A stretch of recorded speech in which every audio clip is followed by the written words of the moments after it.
નમસ્કાર, હું જ્યોત્સનાબેન રાણા, ભરૂચ શહેર સમસ્ત રાણા સમાજ મહિલા ફોરમના પ્રમુખ.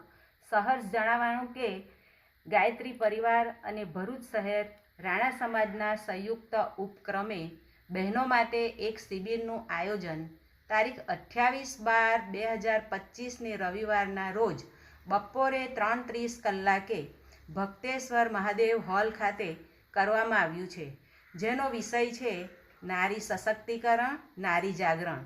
આ વિષય અંતર્ગત વર્તમાન સમયમાં નારીનું મહત્ત્વ, નારી શક્તિ શું છે, નારી શું કરી શકે છે, જેનું માર્ગદર્શન દેવ સંસ્કૃતિ વિશ્વવિદ્યાલય હરિદ્વાર પ્રશિક્ષિત શ્રી આશાબેન તથા રિંકુબેન પોતાના વિચારો રજૂ કરશે. તો આ શિબિરમાં સમાજના વધુમાં વધુ બહેનો લાભ લઈ આયોજનને સફળ બનાવવા નમ્ર વિનંતી છે. જય ગુરુદેવ.